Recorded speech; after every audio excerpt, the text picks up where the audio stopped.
SuperTalk Mississippi media production.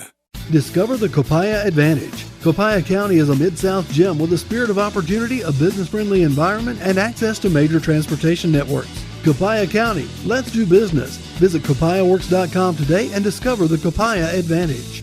Oh, yeah.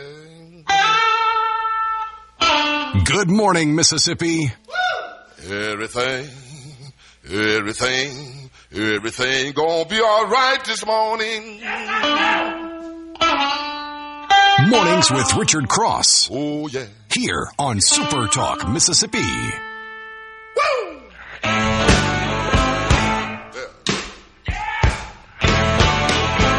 Now, when I was a young boy, at the age of 5, my mother said I was gonna be the greatest man alive. But now I'm a man, way past 21. Tuesday morning. Mornings with Richard Cross on SuperTalk Mississippi. Welcome aboard. Thanks for being with us as you start your day. Maybe a sleepy start to the morning, getting up, easing into the kitchen, making sure that coffee's ready to go. We are ready to go with you alongside Lance Tolbert. I'm Richard Cross. Thanks for being with us. A lot to get to this morning. An election day in the state of Mississippi, municipal elections. We've got runoffs today. Most likely, the winner of the runoff in the capital city, Jackson, Mississippi. The winner of the runoff today between Mayor Lumumba and Senator John Horn will be the next mayor of the city of Jackson. Seems highly unlikely that a Republican would win that in the general election. So big happenings there. 30 municipalities across the state of Mississippi with either mayoral runoffs, school board runoffs, board of aldermen, board of supervisor runoffs. So you've got that going. And I hope if you live in one of those places, you have been engaged enough over the last 3 weeks that you know that this is election day. And if you haven't, here's your reminder. And we'll give you kind of the rundown on what's going there coming up in a little bit. Just a reminder, though, regardless of whether you voted in the primary, or I'm sorry, in the last election, I'm just drawing a blank. Well, it was a primary, but it was. I'm sorry, yes. I mean, it was a runoff now. Yes. Regardless of whether or not you voted in the primary, you can vote in the runoff. If you voted in the primary and you voted for Republicans, you got to vote in a Republican runoff. If you chose to vote for Democrats in the primary, you have to vote in the Democrat runoff. If you didn't vote, you can vote in either in the runoff situation. Clear as mud, I'm sure, at just a few minutes after 6 o'clock. On this Tuesday morning. Hello, Lance. Good morning, man. How's it going for you today? I mean, we're 3 minutes into this thing, and you're already having to pull me out of the ditch and try and get me back on the straight and narrow. Well, I came in this morning, and I noticed it was this beautiful cake sitting in the break area with the coffee, and it said vodka cake. And I was like, man, that kind of sounds like bait at 6 in the morning. I don't know what vodka cake is, but I don't know if the boss man would appreciate me having a shot of vodka in a cake before eating, or maybe it just doesn't have any vodka in it. I don't know, but it looked good. But I did pass it up.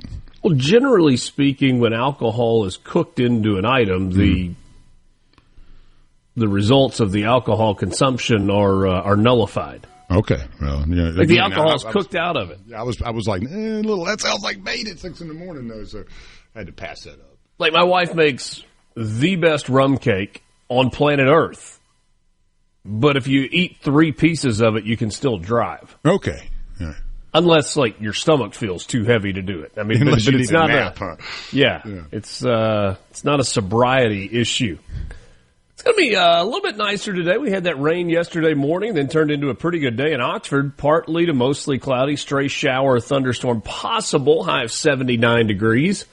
Winds light and variable. Maybe a good day to slip out on the golf course. Today in Pearl, rain showers early with mostly cloudy conditions later in the day. High of 81, winds light and variable. Chance of rain 50%. Might be a good day to slip out to the ballpark. Van Cleve, Mississippi. Mostly cloudy skies, early becoming partly cloudy later in the day.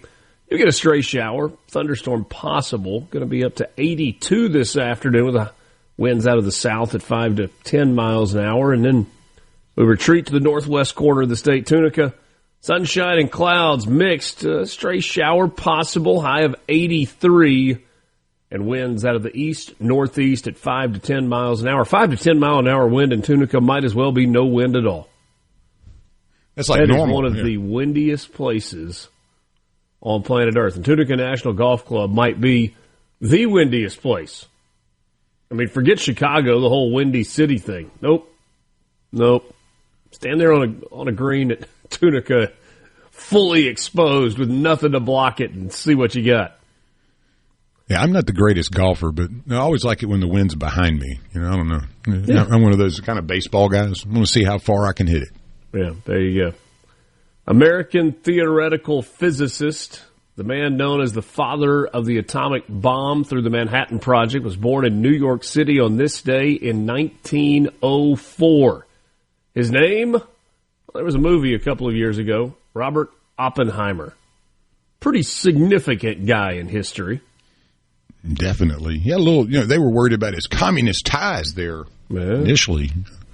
I happened to not have to worry about that too much, but yeah, I mean, what was it? The first atomic bomb was actually televised on this day in history. The one out in the desert. Yeah. So that's pretty cool. I never really considered how big a deal that would be, but it became the atomic test in 1952 was the first nuclear explosion shown on live TV.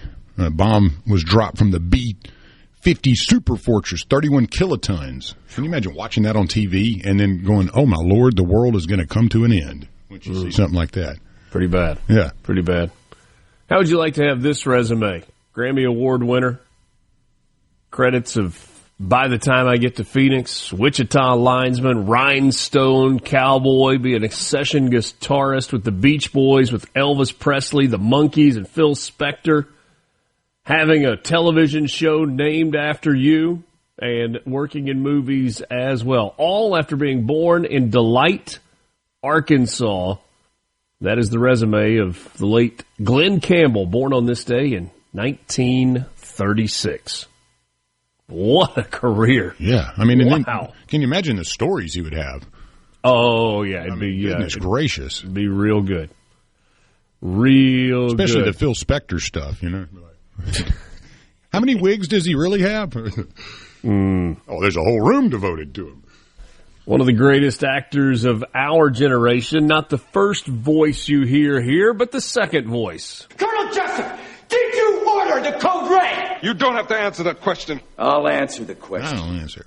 You want answers? I think I'm entitled. You want answers? I want the truth. You can't handle the truth. One of the most famous lines in cinema history, Jack Nicholson.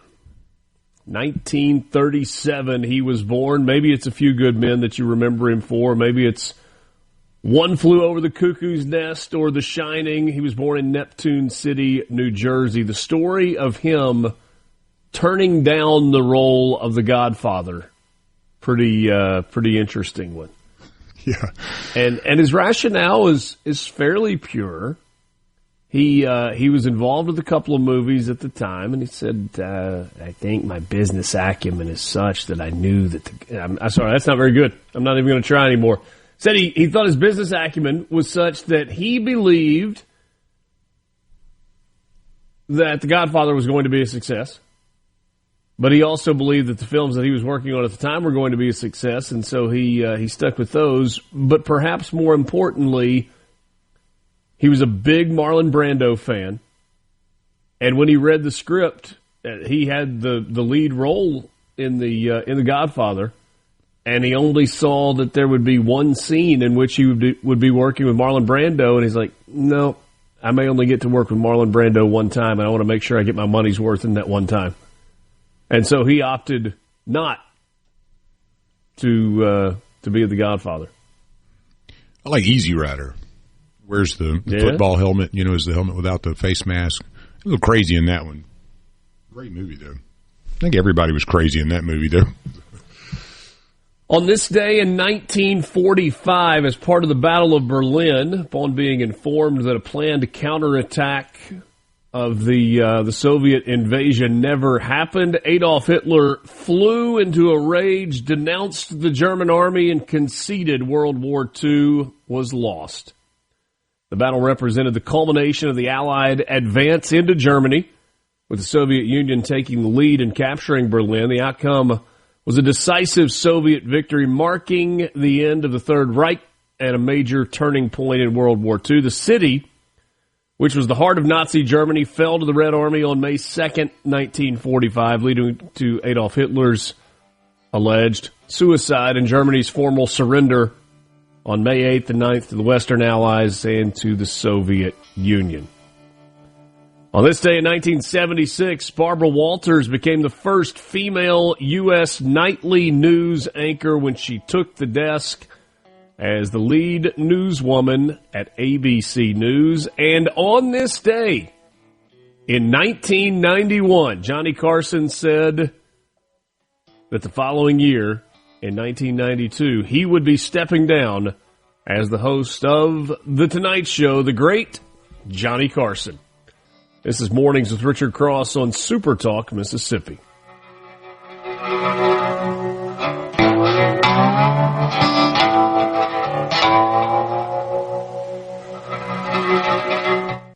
From the Venable Glass. Shaping Mississippi politics each morning. Mornings with Richard Cross. SuperTalk, Mississippi.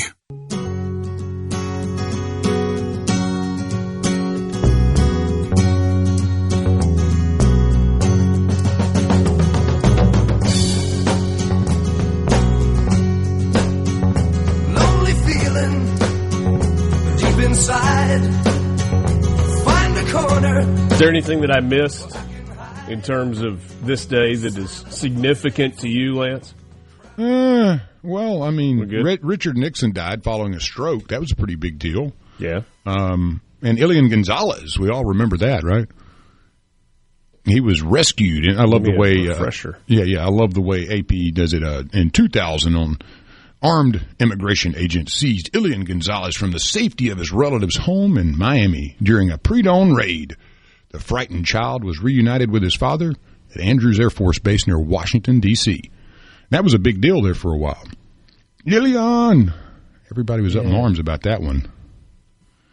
And I only vaguely remember that. Mm-hmm. I mean, I remember the name, like it rings a bell, and it's kind of like knock out the cobwebs back there. Yeah. So was he abducted? I don't remember exactly the whole story, but yeah, he was, he's a Cuban child, and apparently he had been whisked away to Miami, if I remember, by his relatives. He was there, and immigration agents, I believe, raided the house to get him because his father wanted him back, which he had obviously the ability to do that. Yeah. He was the father. And so he was reunited at Andrews Air Force Base in D.C. I can't quite remember exactly what happened after that. We kind of course, lost touch with that story once it was over, but yeah, it was a big deal there for a bit. Quickly, in and out of that one. Sure. U.S. Senator Roger Wicker, along with a counterpart, D.C. lawmaker from across the aisle, has introduced a bill to increase the number of specialist doctors and other medical professionals in rural communities. Senators Wicker and Jackie Rosen, a Democrat from Nevada, co-introduced the bipartisan Specialty Physicians Advancing Rural Care, SPARC, S-P-A-R-C Act. The measure would create a student loan repayment program for specialist physicians and other specialist medical professionals practicing medicine in rural, what a hard word to say, areas of the United States. Just say it fast and keep moving. Wicker said the entire nation is dealing with a physician shortage, and rural communities in Mississippi have been particularly affected. Congress can help provide a solution. The SPARC Act would offer targeted incentives to medical professionals who choose to work in underserved towns and cities. I believe this bill will encourage providers to bring their services to areas that need them most. Mississippi's patient-to-physician ratio is the lowest in America. It's almost 2,000 to 1. 1,875 patients to every physician in the state of Mississippi. And then specialist medical professionals are even rarer in the state's most underserved areas. Nevada is another of a bunch of states facing doctor shortages. They're ranked 45th in the United States.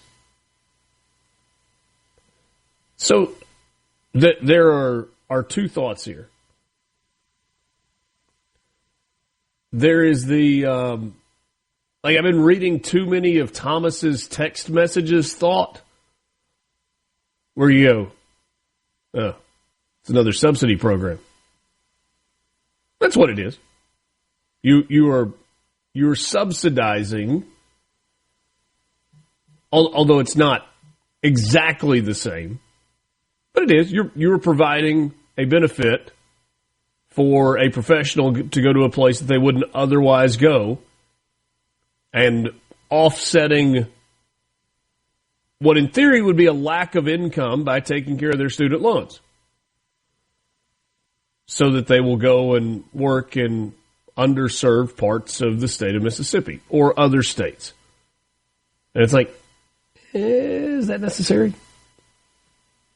Then the other part of that is like, the human side of this is like, yeah, we've got people here and all over the United States that need and deserve specialized medical care. And what a great incentive. And if you were looking at this from a medical doctor or doctor of osteopathy standpoint,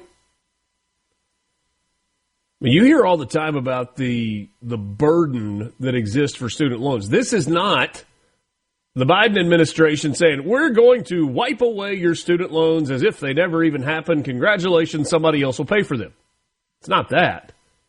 It is, there is a need, and we will incentivize you / compensate you in the form of lifting that burden if you are willing to go and live in one of these underserved areas. Now, let's not say the best part out loud. A lot of these are really good places to live.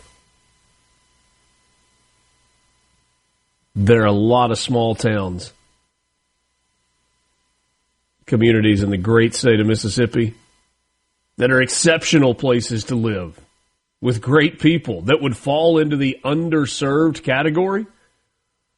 What an opportunity for a young doctor that grew up in a Mississippi Delta town and would love to be able to go back so that they can be close to family, close to relatives, close to the places that they hunted and fished growing up, can practice their career, can provide an incredible service needed, can still make a good living, and can have that student loan debt just lifted off their shoulders forever and ever, amen?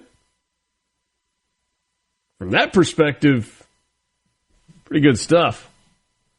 Well, you also may get like a Doc Hollywood type, too, coming through, trying to get out to California to be a plastic surgeon. And then, the local folks that are so awesome, the town's great, and, they recruit him to stay. And you say, hey, man, we'll take care of those bills for you and make you a Mississippian and teach you how to hunt and fish a little bit. So James and Marigold reminds us that the television show Northern Exposure was based on this concept. You remember that show? Oh, yeah.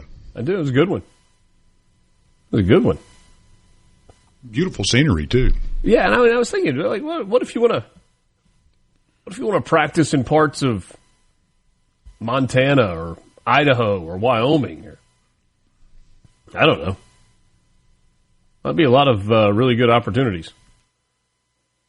Somebody says the government paid for my college via the Montgomery GI Bill. See your local recruiter for details. There you go. That's it.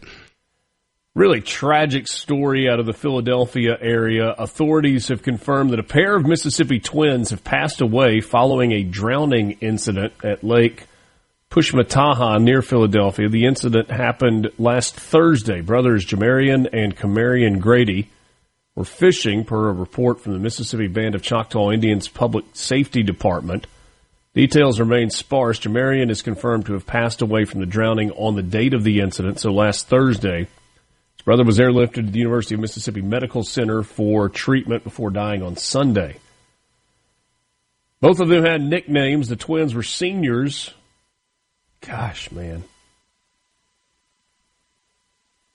Next to last week of April, a month from graduating high school. Seniors at Philadelphia High School. Jamarian, referred to by his friends as Frog. Frog is said to have had a vibrant and joyful spirit that lifted others up. Philadelphia School District in a statement said he was not only a student with tremendous potential, he was a beloved brother, friend, teammate, and member of our school family. About Camarian, who was known as Fat, with two T's, F-A-T-T. So you got Frog and Fat. Said he was a popular student athlete, said to have lived out his faith, deeply admired by just about everyone he came into contact with, was a leader, a motivator, and the kind of teammate who celebrated others' wins as much as his own, wore his school colors with pride, and represented Philadelphia High with the kind of spirit that made the halls feel like home. Goodness gracious, we offer our most sincere condolences to the Grady family and the loss of these two young men, to all their friends as well. Golly, man. That one stings. You can't even put something like that in any kind of, perspective where it's okay. I mean, not only, like you said, graduating high school shortly, but great kids, twins on top of that, and losing both of those. Man, it's just heartbreaking. Thinking about you guys, the parents, the family, the friends, Philadelphia, the community, y'all know that we're thinking about you because that is a terrible loss.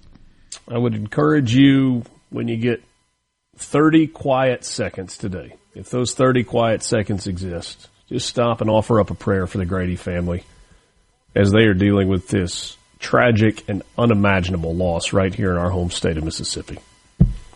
Nearly 30 municipalities across the state are holding municipal primary runoff elections today, from mayor to city council to board of aldermen and more. It's going to be on the ballot. If you're a registered voter in these municipalities, you may participate. Polls open at 7, about 29 minutes from right now, and we'll be open until 7 o'clock tonight. For more information on the cities with elections, what you need to know, and, of course, results later this evening, visit SuperTalk.fm. We got a Governor's Cup tonight. Tell you a little bit more when we come back. Mornings with Richard Cross on Super Talk, Mississippi.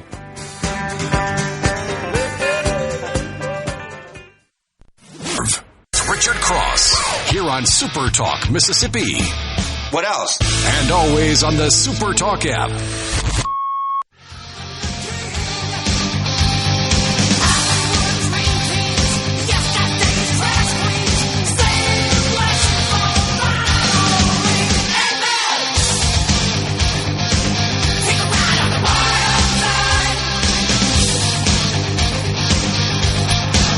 Got a little baseball action tonight just outside the capital city. It is the annual Governor's Cup being played in Pearl at Trustmark Park, the home of formerly the Mississippi Braves, and now it's the Mud Monsters. The Mud Monsters. I was started to say Mudcats, and I knew that wasn't right. The Mud Monsters now call it home. It is always a fun game. You played in that game. Oh, yeah. We did it at Smith Wills. It was a little different back in the day. Brother, it was different indeed, and it needed to move. Yeah, and then... But it was kind of sad when it moved at all. Those lights, those bad bleachers, the awful press area, the lack of seating... The concession stands that were insufficient, but all the people packed in. The history in that stadium that's so nostalgic to so many in the state of Mississippi.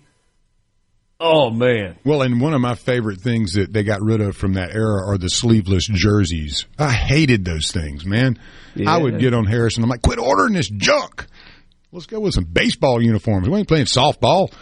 So, yeah, thank goodness they got rid of that, Now, too. y'all had the ones with the pinstripes. We had beauties, but you then had sleeveless then pinstripes. They loved the pinstripe. I mean, the sleeveless stuff. We had great unis, but, I mean, we would pull those old gray-looking, gray pinstripe sleeveless ones out. I'm like, come on. These are terrible. Yeah. I do not like them. So I'm much more of a baseball purist with unis, but the sleeveless thing, I'm so happy that's fad. If I remember correctly, Don Kessinger brought that. Now that was a fad. Yeah, it was a quick fad and too, it and was I had like to endure it. early '90s to Late early 90s. 2000s. You got a few teams that have kind of held on with the sleeveless. Yeah, I mean, I can understand if you uniforms. play in the desert or something, but yeah. No, it just and it trickled down to Little League, and then it faded out there as well. And now they've come up with great materials that are much better for you were wearing like a woolen polyester blend that weighed 40 pounds when it got wet. Yeah, but can we talk about how much better the quality of the uniforms was then? Oh, they were. Yeah, you couldn't tear them up. But I love the perforated stuff you see now because as a guy that pitched. And I sweat. I mean, that was the thing. I love to pitch and love to sweat. Oh, you're sweating right now. What are you talking about? Dripping. So, yeah, I like the new uni, the material stuff. But like I said, the quality. Man, the funny thing was we had Russell, back in the day. That's how far back I go. Yeah. Russell Athletic brand. And they had like the deal, with the SEC too. That had to be a sweetheart deal. There are a lot of Russell schools. Mm-hmm. I got into a uniform conversation with somebody a couple of days. Do you remember I'm going to stump you on this one. I don't stump you very often. What we got? But I think I'm going to stump you on this one.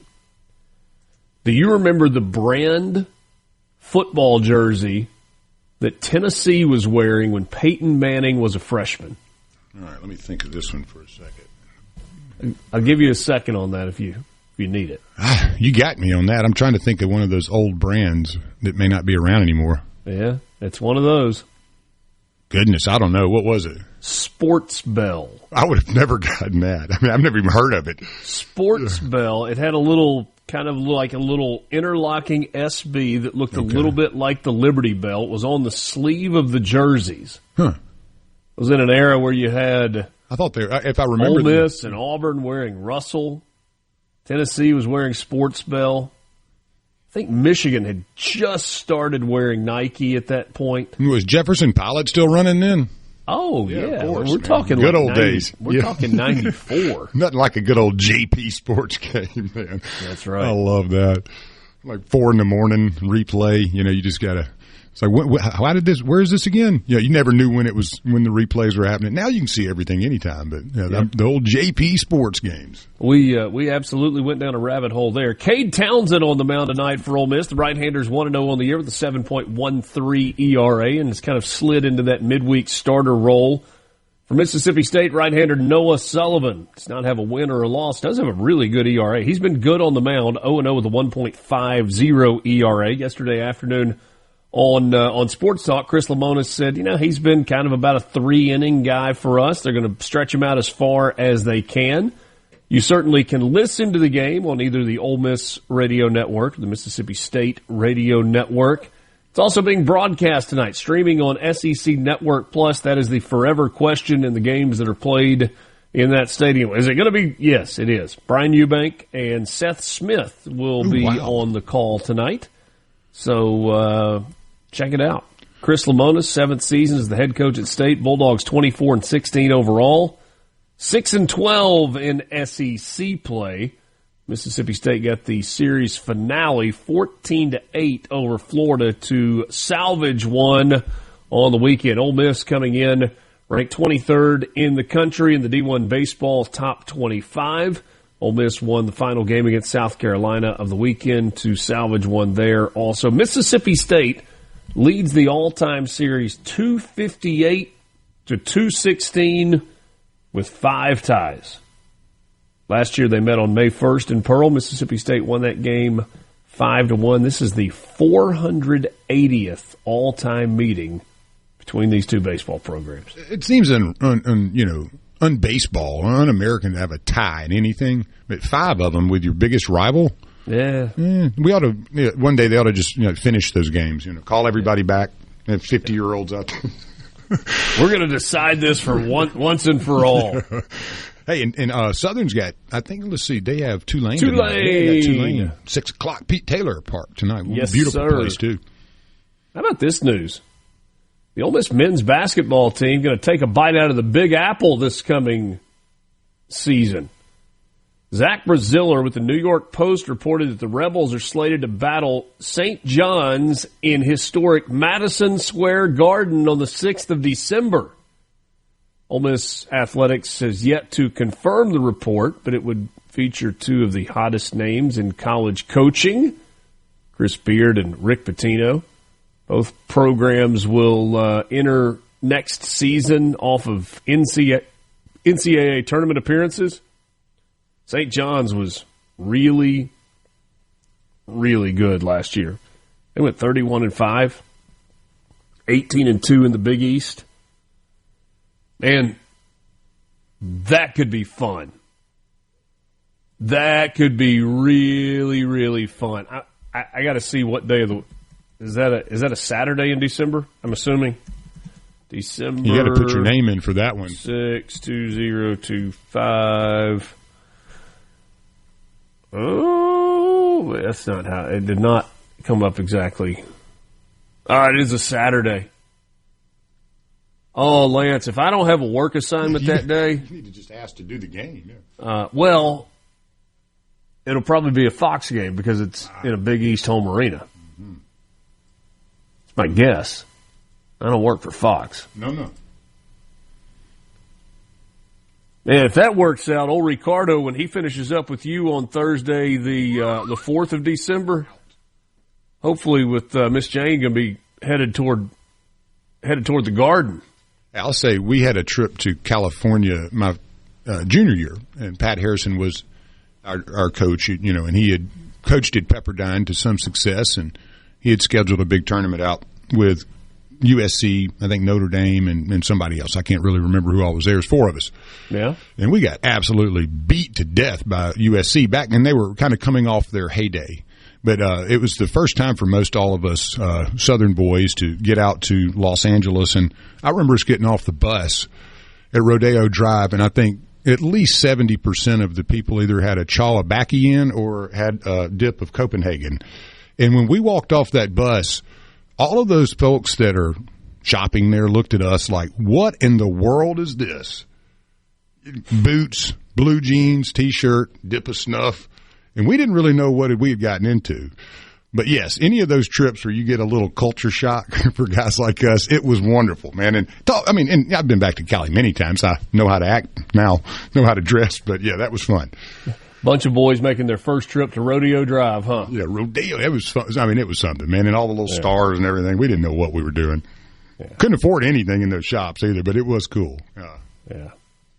No, that'd be fun. We didn't have NIL back then, Richard, or we'd have been buying Gucci purses and stuff, I suppose. Yeah, that's just what you needed. Yeah. You needed a Gucci side purse. Satchel Gucci purse. That is it. So the world's most famous arena, Ole Miss perhaps headed there. That's your sports update. We've got lottery coming up for you. We'll give you the results of Jamal Roberts on American Idol last night. He tore it up, too.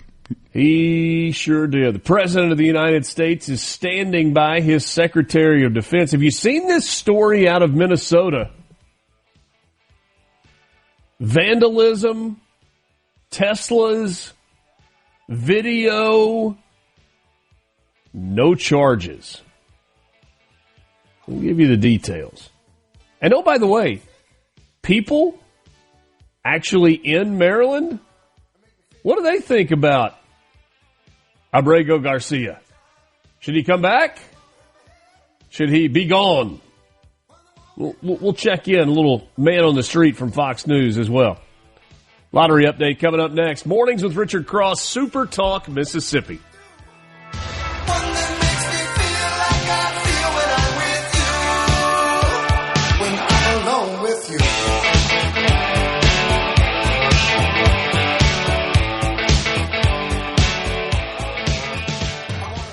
From the Venable. Start your day right. Mornings with Richard Cross on Super Talk, Mississippi.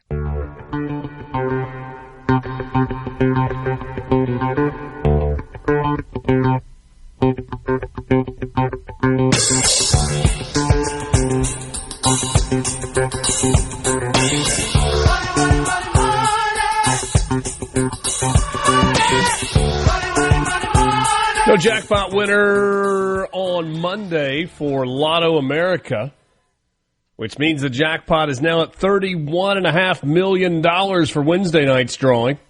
Estimated cash value of $14.44 million. Monday night's numbers 2, 4, 13, 21, 44. The star ball was 8. The all-star bonus multiplier was 3. No jackpot winner for the Powerball last night. Tomorrow night's drawing $151 million, an estimated cash value of $69.3 million. Nice. Monday's drawing 4, 33, 45, 46, 51. Powerball 25. Power play multiplier of 3. Well, double play. The numbers from the Monday, April 21st drawing, 18, 23, 34, 35, 67. You had a Powerball of 13. And a Mega Millions jackpot winner on Friday, a jackpot ticket worth $112 million was purchased in South Euclid, Ohio. Estimated jackpot for tonight. It's all been reset to $50,000 on the April 22nd drawing. Cash value. No. Yeah. $50 million. I mean, $50 million. Not $50,000. Yeah, what am I thinking? Yeah, I was thinking of the match 5 or whatever. Yeah. $50 million estimated cash value in that $22.4 million. Thank you for the correction, sir. Numbers from Friday, 5, 13, 15, 17, 28. That was the winning ticket. Mega Ball of 1. Match 5, no jackpot winner. Tonight's estimated jackpot, $85,000. Cash 3 from yesterday in the midday. The numbers on the Cash 3 $500 drawing were 0, 1, and 5. Cash 4 numbers for the $5,000 drawing, 6, 5, 9, and 6. The Powerball was 2. The Cash Pop was 15. Let's talk about some winners. Cash 4, we start. Guntown Man, $1,000. Sun Express in Tupelo. Louisville Woman, $1,200 on a ticket from Woody's in Noxapater. It's fun to say. I like Vicksburg. Noxapater. Yeah. Great name. Noxapater. Takes me back to the old WTVA Friday Night Lights days, watching those highlights. Let's check in on Noxapater.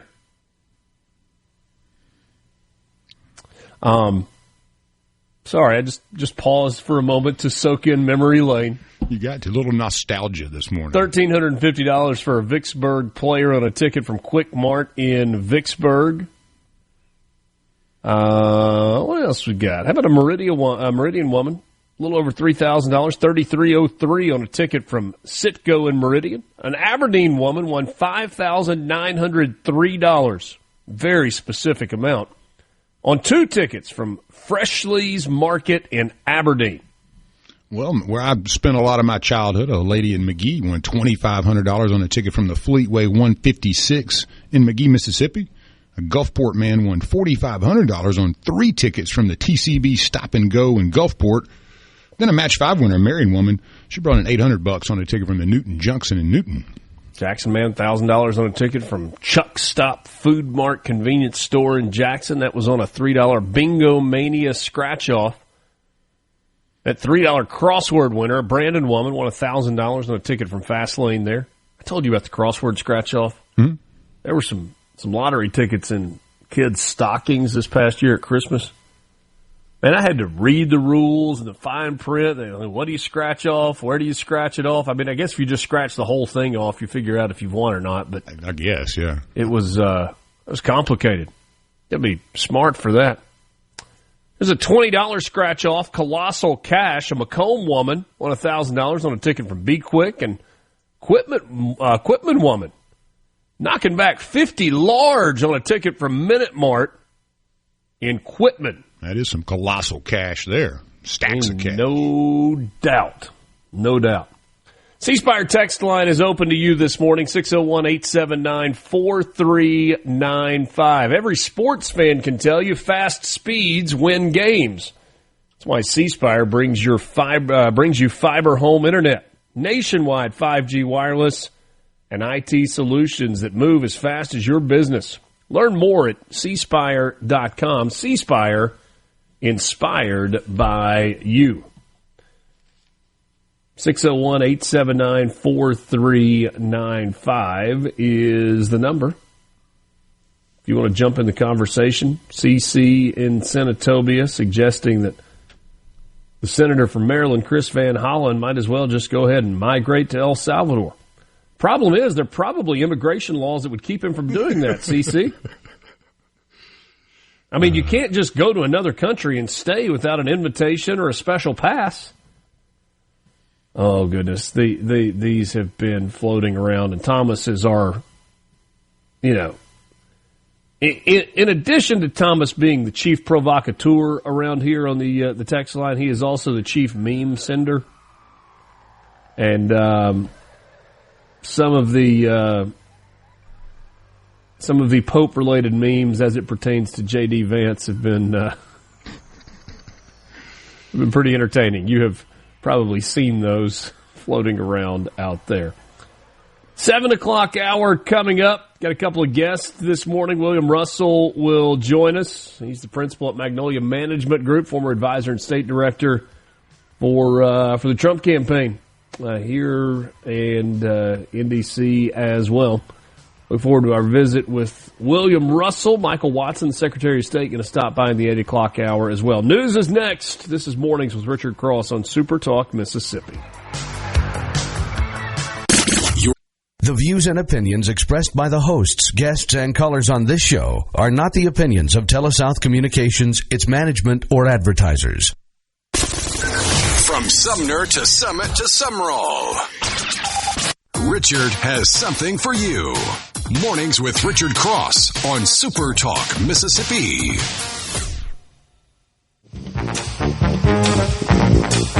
Well, my feet can't fail me now. My feet can't fail me now.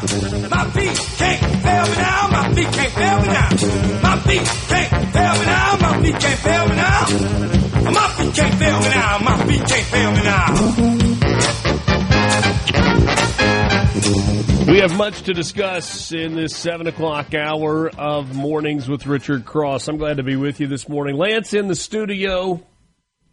Thanks for spending part of your day with us. C-Spire text line is open. 601-879-4395. 601-879-4395. This hour of Mornings with Richard Cross is brought to you by MWG Employer Services. Running a business is tough, and if you're struggling with HR, benefits, and payroll, you are not alone. It's where MWG Employer Services comes in. They provide a full range of employer services plus a custom plan that fits you. Give them a call today, 601-206-7966, or go to MWGEmployerServices.com. Hey, if you're in the central Mississippi area today and you're forcing your eyes open right now and hustling to make that cup of coffee, you may want to leave a few minutes early. A little rainy out there, so just make a little room. Starting to come back down again. All right. We had it in North Mississippi yesterday. Kind of most of the week. We were getting typical April. A lot of thunderstorms in the forecast and some rain. But then the sun will pop out and it turns into an oven and, a sauna. And yeah, well, 'tis the season. All right. I want to talk about this, and I want to try. I will say in advance, probably going to fail. But I would like to talk about this on its merits, not in an overly partisan way. But the premise is pretty partisan. So stick with me just for a second. If you were a supporter of Donald Trump, Republicans in general, conservatives, and you exhaled the day after the election and you enjoyed that run from election day until the inauguration, and you looked on with, like a proud parent almost, watching the warp speed of the executive actions, the dizzying pace at which the administration worked in the first month, and really has continued to work for the first 100 days. And you allowed yourself to go, finally. The elephants won. And now the elephants get to have their day in the sun. And that Democrats and the megaphone mouthpiece for Democrats, which is the mainstream media. For a really long time, I hesitated to use the phrase mainstream media or MSM because I thought it was just so darn cliche. But I actually think that the legacy media is a better way to describe it. Because modern media, you kind of know what you're getting, right? Depending on who if you have allowed Twitter to curate a feed for you, X to curate a feed for you, the for you, then based on which post you read and what you're interested in, you get stuff. And so you pretty much know the people that you're seeing post on X are either very Republican or they are very Democrat. There's not a lot of moderate. There's not a lot of middle of the road on X. But there was a time where it felt like your national news outlets were more moderate, were middle of the road. There was a time when they were supposed to be like that. I mentioned that earlier that it was this day, in what was it, 1979, that Barbara Walters first anchored ABC News. When I mentioned the lead broadcasters for ABC, NBC, CBS a few weeks ago, some of you were like, "Huh, you young pup. I remember Walter Cronkite." Whoever the news guy was when you were growing up. For me, it was Dan Rather on CBS, Tom Brokaw on NBC, and Peter Jennings on ABC. I know some of you go back farther than that, and that's fine. But even though those three men in particular had political leanings, it didn't feel like those political leanings were being shoved down your throat every night at 6 o'clock when you flipped on the television and you watched the national news to figure out what was happening in the United States and the world. Again, they may have voted for Democrats when they went to the booth, but it didn't feel like that it was like a Democrat pulpit, a left-wing pulpit, when you turned on ABC or NBC or CBS in the, 80s and early 90s. And with other organizations, when CNN was covering the Persian Gulf War in the early 90s, man, that was cutting-edge stuff. Their viewership was through the roof, and they just reported the news. And certainly, with an organization as venerable as the Associated Press, you would expect just the facts. I don't know when the switch happened for the AP. Like in journalism school, what they teach is you write in AP style. And it is a just the facts approach. And they talk about the pyramid writing style. The most important part is the first thing you get to. Let's pretend Lance is still a baseball player and he throws a no-hitter and it was really spectacular. So the way you would write that story is, Ole Miss's Lance Tolbert threw a complete game no-hitter last night in Oxford, period. End of paragraph. Next paragraph. In the game, he struck out 11 and walked only 1 while allowing a total of 3 base runners. Ole Miss carried the load offensively with 3 runs, which was enough for the Rebels to get the win. I like this. It's a great article. Thank you. All right, so you went from most specific to next relevant detail, and now a capacity crowd was at Swayze Field. Better than 11,000 people were there to see it. That's how I roll, baby. On an absolutely gorgeous night for baseball with temperatures in the mid-70s and low humidity. Well, you see what I did there? I mean, that's the way that AP was taught. It was like it was a formulaic way to write where you could take the story and you could cut it at any point and get rid of all the details, but you still got the main point, the facts. All right, so this is like a long-winded build-up to get to the point. Here's the point. This story from the Associated Press is one that I feel like Chris Magarian and Zeke Miller have been sitting on, and they could not wait to write it. Here's what I mean. The headline is, as controversies pile up, Trump allies increasingly turn on one another. The lead. The infighting and backstabbing that plagued President Donald Trump's first term have returned as a threat to his second, with deepening fissures over trade, national security, and questions of personal loyalty. So, like right out of the gate there,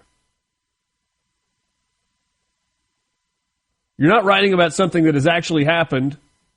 You're writing about something that could happen. They want to will it into happening.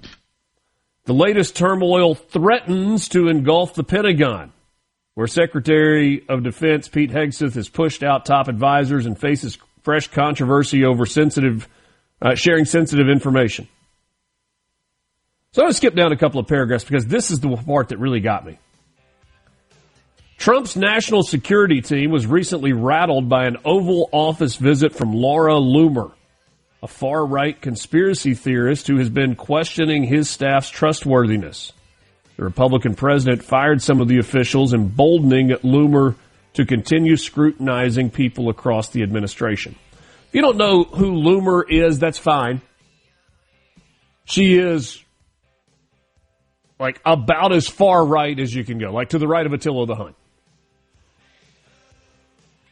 The idea that Laura Loomer is the linchpin for this story shows you just how low the Associated Press is willing to go, because they would prefer to paint Laura Loomer as a right-wing nut job and make fun of her for anything that she says or anything that she does, and yet for this story, she's the linchpin. She's the piece that holds the thing together. From the Venable Glass. Morning, partner. The sun is up, the coffee is on, and you're starting your day right. Mornings with Richard Cross here on SuperTalk, Mississippi.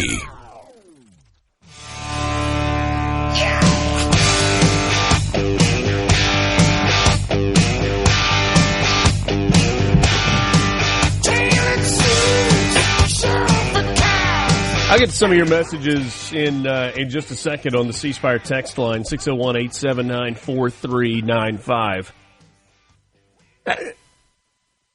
A lot of whataboutism from you though on the C Spire text line, or like the whole don't you dare say that Tom Brokaw and Dan Rather weren't. I know they were liberal. I know they were Democrats. And somebody said, if you go back with the aid of history and watch those newscasts, you will be shocked at just how left-leaning they were. That's not how it works. We get the news in real time. And the point that I was making was simply that if you watched ABC News with Peter Jennings, was it World News Tonight? I think it was. Is that right? It was the CBS Evening News, NBC Nightly News, and World News Tonight. Yeah. If you watch that with Peter Jennings, I don't know how old Pete voted. He was a Canadian. Just as an aside, nothing that has anything to do. But he did not present the news in the exact same way that David Muir presents the news at ABC now. He did not present the news the way that Rachel Maddow presents the news. He didn't present the news the way that Brian Williams presented the news. It's just different. So, like, I get that those guys and gals were probably liberal. My point was just it was not as over the top and in your face then as it is now, like when you read this story from the Associated Press. I mean, it's like you can hear the hope in the words of the writers as, here it comes. We knew it would take some time, but the infighting is here. Let's watch it crumble. That's the subtext to a story from the Associated Press. So where do you go? How do you trust the news? And look, you know, where I started with all of this was if you thought, as a Republican who was proud that Donald Trump won, and you thought that you were going to get a chance to sit back and enjoy it for a little while, and that Democrats were going to kind of go sit in the corner and pout, they did for about 2 weeks. At least publicly they did for about 2 weeks. Now they're still pouting, but that pouting has turned into vitriolic anger. And Democrats are circling the wagons. They're trying to get everybody back in line. You got some fractures. They got some bumps and bruises, but the George Soros money is pouring in. The latest example of the George Soros money pouring in, and look, credit to George Soros where it's due. Not because I like this, but because this was smart. The money that George Soros has donated to liberal causes was smart money because it was long-term money. Now, he threw plenty of short-term money at campaigns, but we've never seen somebody systematically fund local races in mid-sized to medium-sized cities across the entire United States with the idea that over the course of years, the impact may get to the point that it's irreversible. And what did he target primarily? You know the answer to this, right? It's not a quiz. And if you don't, that's okay too. He targeted local district attorney races. And he did it in places, he didn't, I mean, look, did it happen in New York City? Did it happen in Los Angeles? Of course it did. He targeted those high-dollar races. But he also did it in places like Milwaukee, and Minneapolis, and Memphis, and Albuquerque, and Las Vegas. And the list goes on and on and on. And you know the most recent thing that George Soros has done, like big picture, big scale, conservatives have dominated, thanks largely to Rush Limbaugh, the talk radio space for better part of 4 decades. That space, this space, belongs to conservatives. And so with the bankruptcy that was out there, George Soros went out and spent a couple of $2 billion buying up radio stations with the idea that they would create and take over this space. I'm not sure the messaging for liberals works in this space on radio. I'm not sure that their base listens the way it does. You know, you've heard Democrats say a lot in the months since the election, oh, we got to go get us one of those Joe Rogans. We got to go get us one of those Charlie Kirks. And those Joe Rogans in particular, the problem with Joe Rogan is he's a former Democrat that just calls it like he sees it. And he didn't eat up the cuckoo for Cocoa Puffs message that the Democrat Party, the left side of the Democrat Party, has been touting for the last few years. So the point about George Soros was simply that his spending was a long-term play, and it was about shifting the entire political landscape, not funding individual elections to go win in the short term. Now, the short-term wins laid the groundwork for what you're seeing in Minnesota right now. Did you read this story yesterday? There was a man who was actually an employee of Governor Tim Walz's administration, who was arrested for vandalizing at least 6 Teslas, causing over $20,000 in damage. And there is quite literally video of him walking up to a car, pulling something out of his pocket, and then keying that car right down the side, removing it, stepping to the next one, and just doing the exact same thing as he continues to make it. 6 of them. The attorney for Minneapolis is Mary Moriarty. She received $511,230 in donations from George Soros. District attorneys, under the direction of George Soros, elected through his funds, have an instruction to be soft on crime, to release prisoners, to have people arrested, light bail, let them out, over and over and over. No charges are being filed against this man, Dylan Adams. No charges being filed. Dylan Adams walks up with his dog, pulls out a key, and just scrapes it right down the side of that Tesla, one after the other after the other. You can see it clear as day. He's ID'd. He was arrested.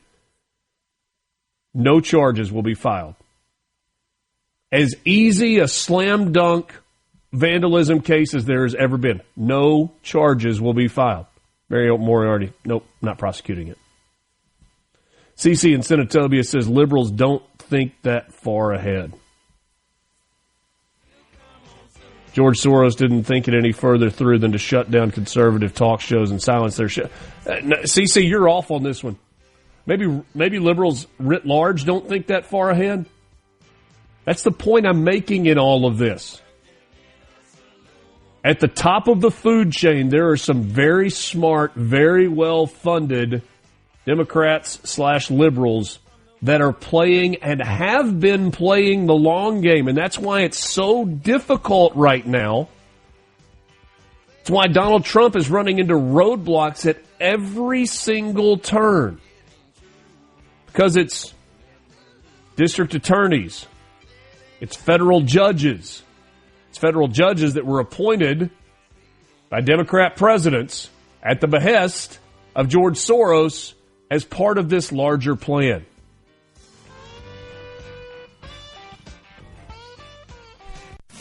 This segment of Mornings with Richard Cross is brought to you by Covington County Hospital in Collins, where your health matters. No matter where you're from, Abbeville, Batesville, DeIberville, or any other ville in the SIP, you're starting your day off right. Mornings with Richard Cross. SuperTalk, Mississippi.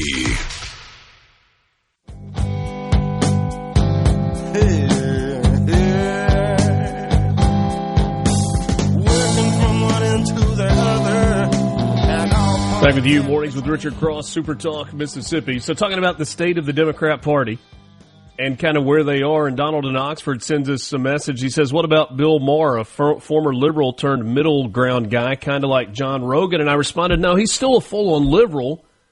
He just doesn't do the bat-poo crazy stuff that some of the farther reaches of the Democrat Party do. But that's the state of Democrats today, that we have almost accepted Bill Maher as middle of the road. But here's the thing, in all of this, whether it's the AP story that we were talking about the seeds of discord being sown within the Trump administration, that there's a kernel of truth there, because Republicans don't always handle prosperity well.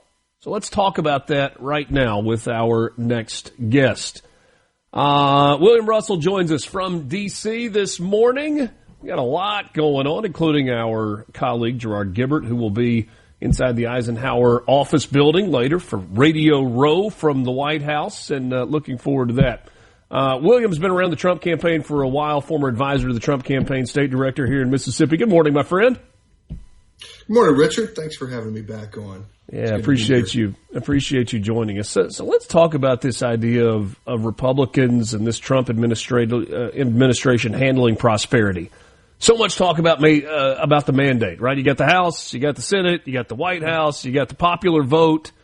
And one of the things that was always concerning to me is, okay, now will everybody pull in the same direction to get what Donald Trump wants done and what the people of the United States voted for done? We certainly have seen the executive branch holding up its end of the bargain.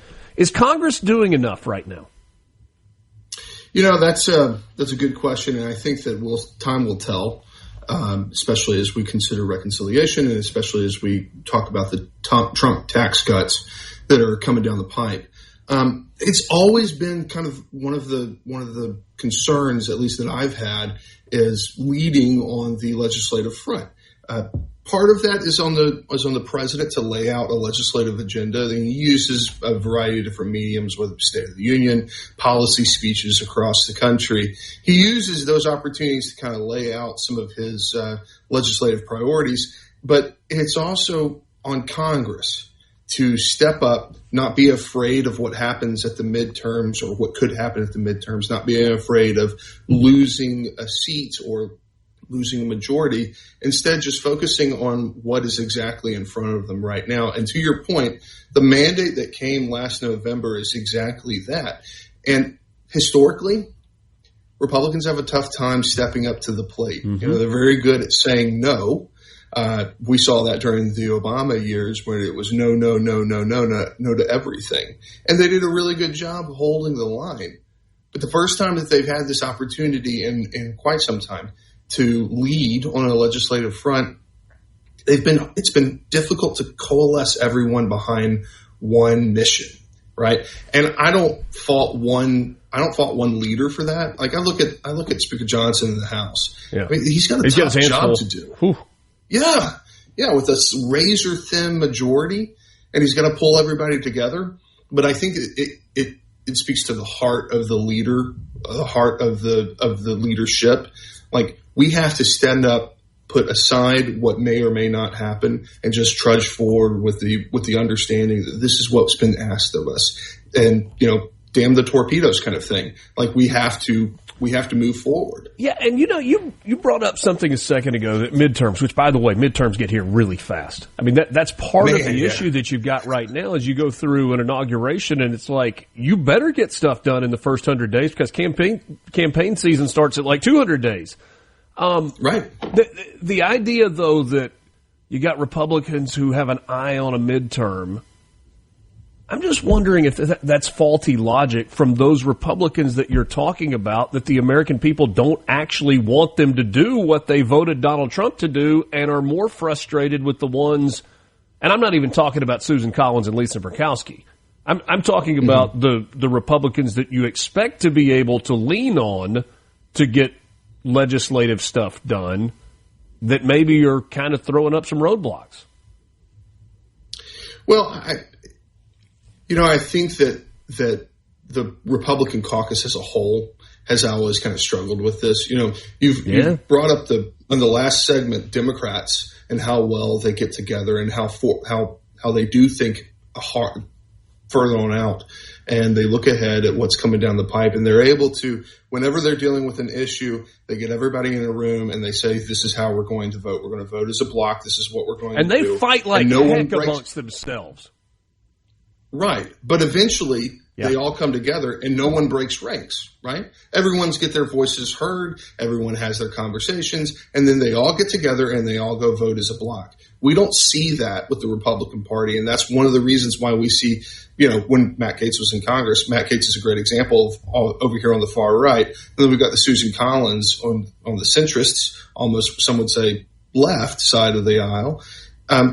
And that's kind of the Republican Party. And that's one of the beautiful things about the Republican Party is because we're a party of kind of free thinkers, free marketeers, the ones who are willing to go down each road and talk about the different avenues that we could take to fix the country, right? And I think that that's the biggest difference. That's the dichotomy between the two parties. And it's just something that's always going to be a struggle for Republican leadership here in D.C., whether it be in the House or the Senate or on the executive branch side of things. It's interesting because when you think about on the Senate side of things, I think I would label John Thune, and correct me if I'm wrong here, is kind of a middle of the Republican Party kind of guy. He's not way to the right within the realm of the Republican Party, but he's not way to the left. And I think that's probably where most Americans align. But the right side of the Republican Party is really, really loud right now. Right. Well, and it's part of guys like Senator Thune, Majority Leader Thune. It's his responsibility to kind of sift through the noise to get the job done. And I got to give it to him. I got to give it to he and his staff doing a very good job of pushing through presidential appointments. That's a huge part of the first 100 days for any president is getting his staff in power. Same thing's going to happen when we start appointing judges, very much like the first Trump administration. One of the shining stars that came out of that Trump administration, 45, was the fact that we put judges on benches, and that all started with the Senate. It began and ended with the Senate and the Senate leadership there.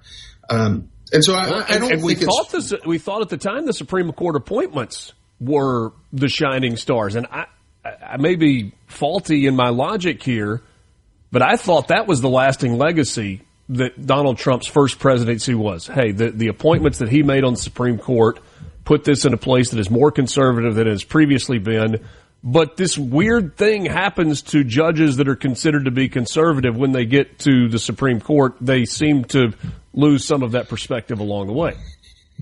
You're not wrong about that. But it's not just about the Supreme Court, Richard, and you know how this works. Sure. There's like the variety of levels all the way down the federal court system that I think are still true, and I think they're still going to have good. I mean, let's think about the judges and just the reach that they've had just in the first 4 months of the Trump administration, right? When the president comes out with an executive order, when the president says we're going to deport a group of illegal immigrants that we know are here illegally, we've caught them, and we're going to move them back to their home country, or we're going to deport them. You have just a regular circuit court judge that says, puts his foot down and says, we're not going to allow that to happen.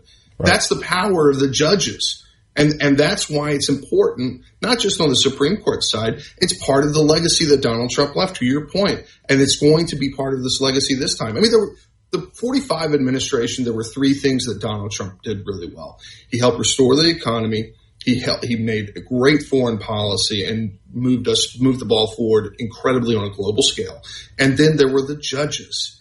And I firmly believe that that's what we're going to watch in 47 now, are those three things. Donald Trump has never been he's never been so much a leader on the legislative side of things, which is why I put a lot of the onus on Congress to go out and find the good legislation that they can work on, put bills on the president's desk. The president's going to lead in those other three areas because he's already done that. He's proven it. And we're going to see that now. I mean, we see that now with the tariffs he's leading. He's bringing countries back to us. We're renegotiating trade deals and getting rid of tariffs. We're going to see that happen kind of as we move forward as well. You got time to hang through the break? Absolutely. All right, William Russell, we're going to continue the conversation. So these stories about infighting within Team Trump at the highest level, at the secretary level, are they exaggerated or is there something to be concerned about? We'll get to that next. William Russell, Trump campaign advisor, state director for the Trump campaign in Mississippi, is my guest. It's Mornings with Richard Cross on Super Talk Mississippi.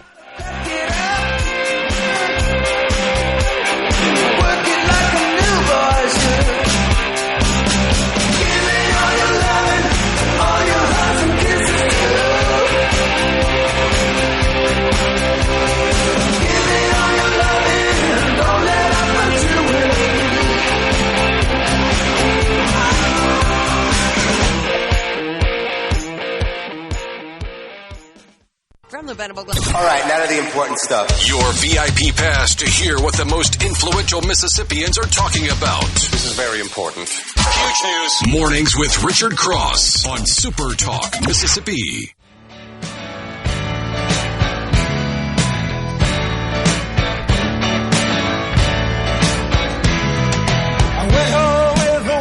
Glad to be with you this morning. It's Mornings with Richard Cross on Super Talk Mississippi. William Russell is my guest. I know I said this last time you were on. I'm just going to say it again because I love it.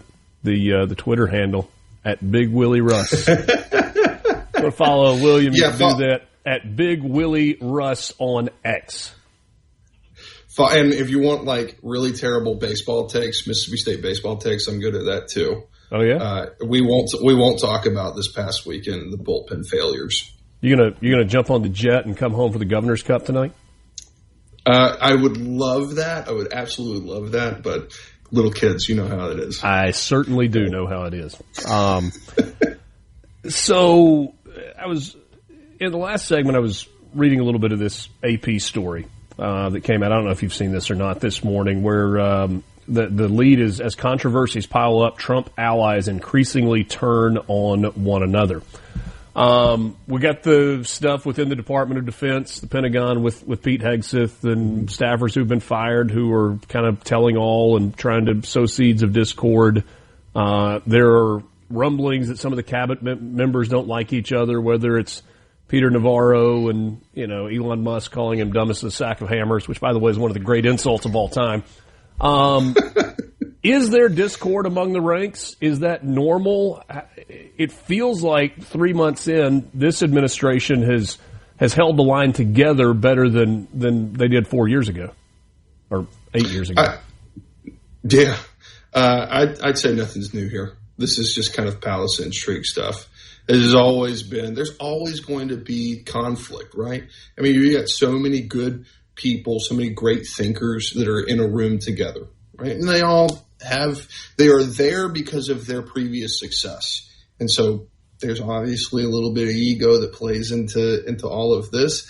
I firmly believe, and this is kind of, you can track this through Donald Trump's political career, starting all the way back when he launched his campaign in 2015 with Corey Lewandowski and how he went through different campaign managers for different times. The same thing in the past in 45 administration, how he went through different chiefs of staff, different cabinet secretaries for the time that they were needed, right? I don't feel as if, at least while working here and working over in the building and with various agencies around the city, I don't feel that kind of angst. I don't feel that kind of frustration with the rest of the staff. I think some of it's palace intrigue. I think some of it's legitimate, but I have full confidence that they're going to be able to work out a lot of the issues that they run into. And I would say, knowing the president, I would assume, I feel confident actually in saying that Pete Hegseth will find his way through some of the DOD issues. I maintain that Pete's the right choice. We needed a war fighter. We needed somebody who was not focused on the military-industrial complex in that job. Yeah, and that's exactly what Pete is. And William, whether you're talking about Pete Hegseth or Scott Bessent or Tom Homan in his role or Mike Waltz or Kristi Noem or whomever, Donald Trump, more than any president that I can remember in recent years, with filling out his cabinet, is doing what he said he was going to do. Now, it would be nice if he could do some of it legislatively and not all by executive order, but all of the things that he said and his surrogates that have turned into cabinet secretaries said they were going to do, they're doing. There shouldn't really be surprise here. I think the only surprise is a politician following through on what they said they were going to do on the campaign trail. I think that's right. And well, I know that's right. I mean, the president and his team have shown the way just in the first couple of months. Now, there are going to obviously be a variety of different opinions, especially like the trade conversation has been one of the more heated conversations because you have different factions throughout the White House and throughout the administration wide of who wants what, right? You've got China hawks with like Peter Navarro. You've got guys like Elon Musk, who's kind of wanting to see some of the issues with China kind of go away because he and Tesla have vested interest in China. You can look at a guy like Scott Bessent, who wants to see the market rise. You can look at a guy like Howard Lutnick, Commerce, who's a bonds guy, so he loves the chaos. This is really good for his portfolio. Like, that's not his portfolio, but it's what his company manages. Like, there's a variety of different attitudes and different thought processes behind what we're doing, not just here domestically, but on a global scale. And part of what's drawing out some of these articles are exactly that. It's just insider baseball, just palace intrigue stuff. Yeah.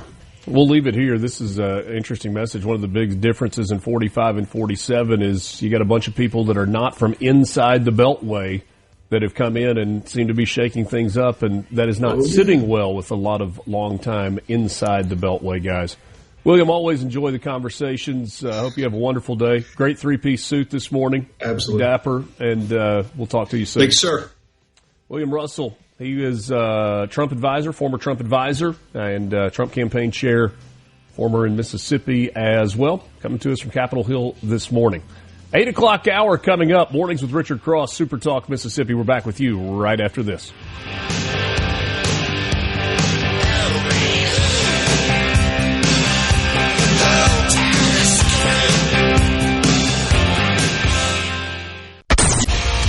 Wake up. Get up and start your day right with Mornings with Richard Cross here on Super Talk Mississippi.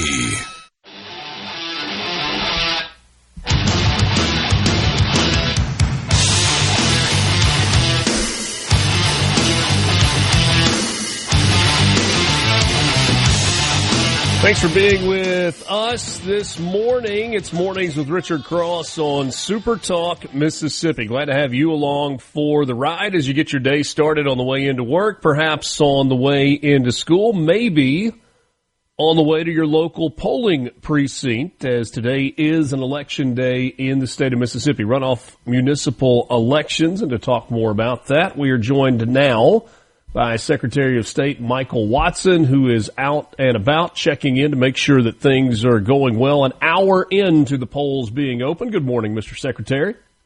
Good morning, my friend, and I hope everybody is taking the time to go vote today. We've got about 28 different cities with runoffs today, and you talk about Pascagoula, Jackson, obviously all eyes are on Jackson. Meridian's got one, Holly Springs, Canton.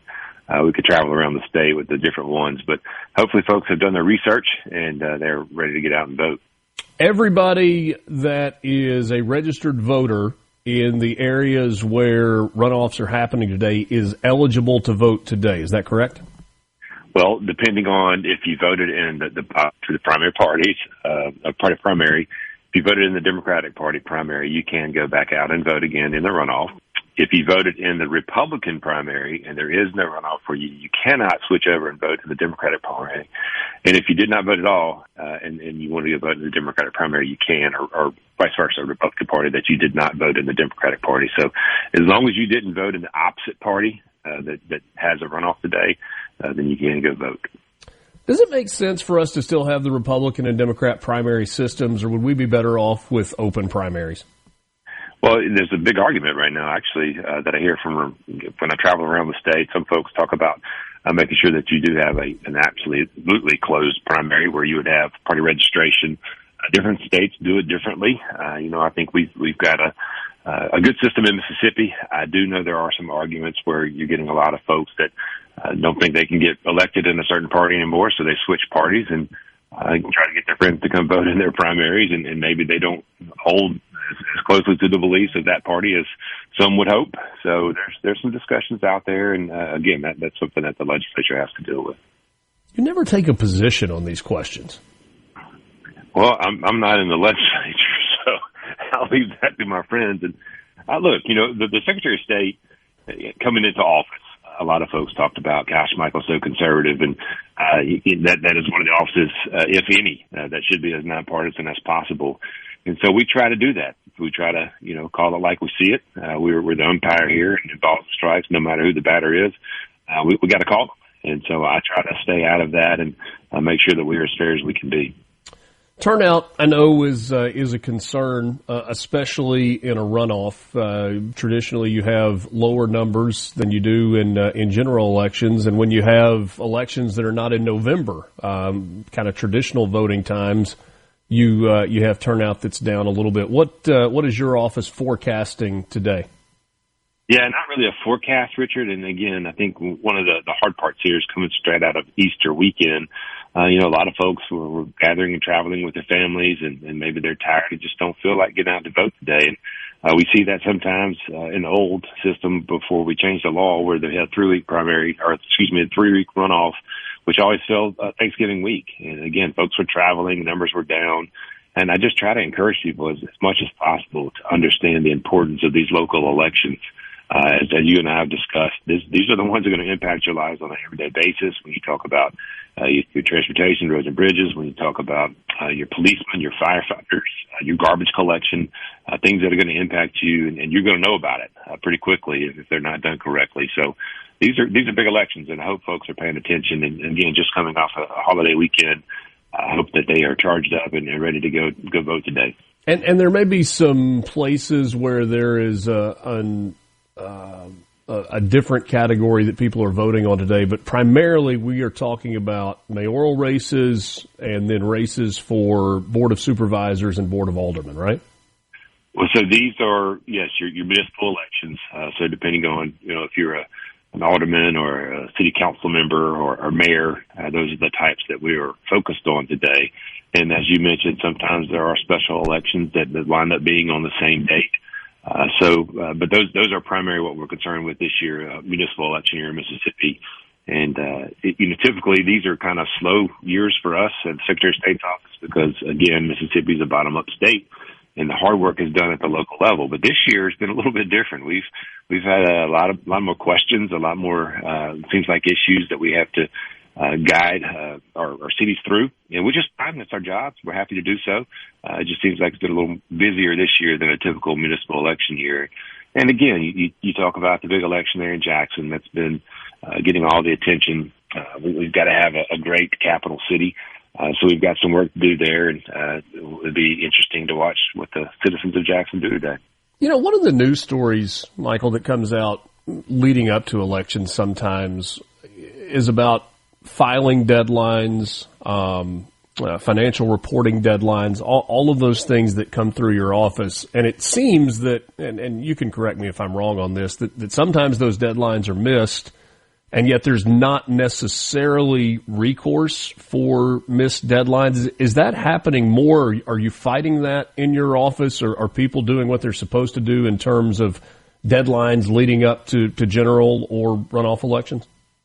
I think, Richard, why you're seeing it more is we've been very active to hold people accountable. And when we see it, we call it like we see it. We try to be fair to both sides. R's, D's, I's, whoever you are, you miss a deadline, we're going to let you know about it. And so maybe that's the case. You may be seeing a little bit more of those articles coming out. But also, I think, in some of these contentious races, I think the media has picked up on that as well. So, they see a person that continues to not meet deadlines, and it seems like maybe they try to think that they're above the law. They get called out for it very, very often. Maybe that's the case. But as far as we're concerned, again, that plays for both sides. I don't care who you are. You miss a deadline, we're going to let you know about it. And I think that's important. Now, on the enforcement side, some of these things, and you see this a lot on election law, there's not really penalties that are built in there. Well, and that's where I wanted to go next, right? I mean, right. So if there's a financial reporting deadline that's at the end of a quarter and somebody misses it, whether it's intentional or accidental, And you, as you said, we're going to let you know about it, and media is covering it. But what's the actual recourse for someone that misses a reporting deadline? Right. And again, not just that one, but other pieces in election law, there seems to be a lack of penalties. And so I think we've talked about this. We basically have rewritten a bunch of pieces of election law and parts of the code. One of those we are now focused on is basically we're going to rewrite the entire code. And how do we study that to make sure that when you do miss a filing deadline, when you do, don't put your paid for by the committee to elect Michael Watson on your campaign signs or whatever the violation may be, that there will be a penalty. And I think we've just kind of overlooked that for too long. And so we're really clamping down on it from our perspective.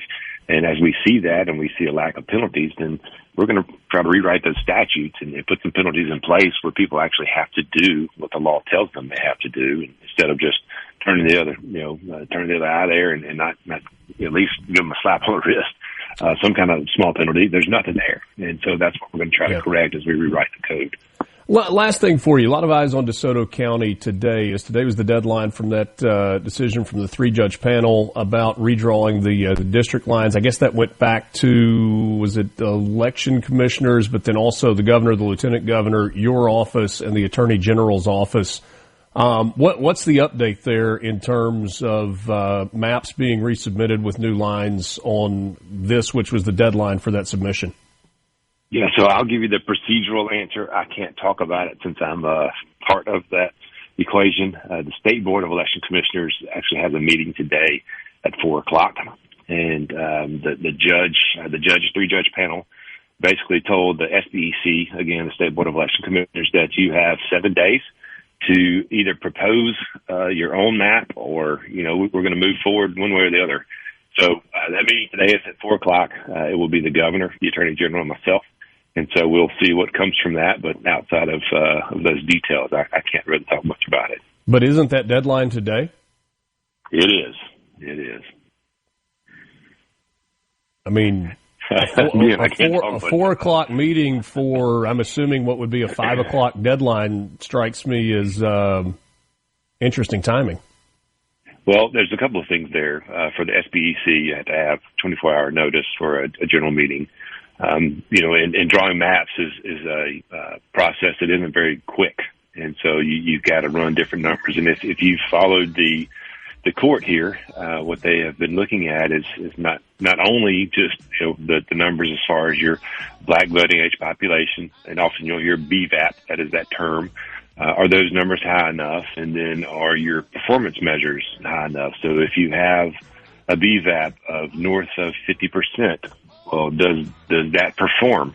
Does just because you have, and I'm throwing numbers out here, Richard, this is not, in the case or whatever. So if you have a BVAP of 55%, but somehow that doesn't equate to a black person or a minority winning that election, over the course of time, then their performance measures.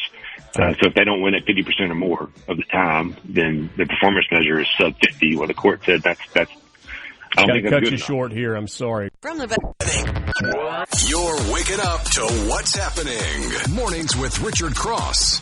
Right now on Super Talk, Mississippi.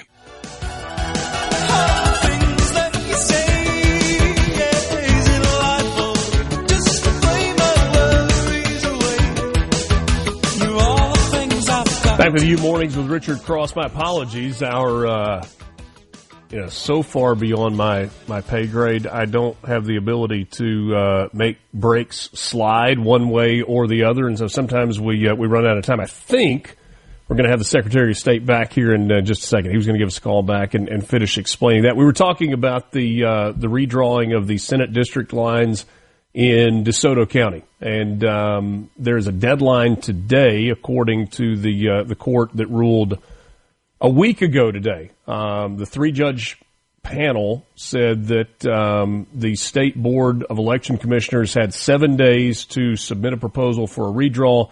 Secretary of State Michael Watson's back on with us. He did tell us that he can't talk specifically about what he expects to happen today, but he was explaining the process, and you were talking about BVAP. Michael, let's start right there. That acronym, BVAP, is something that people hear, but I'm not sure that everybody knows exactly what it means.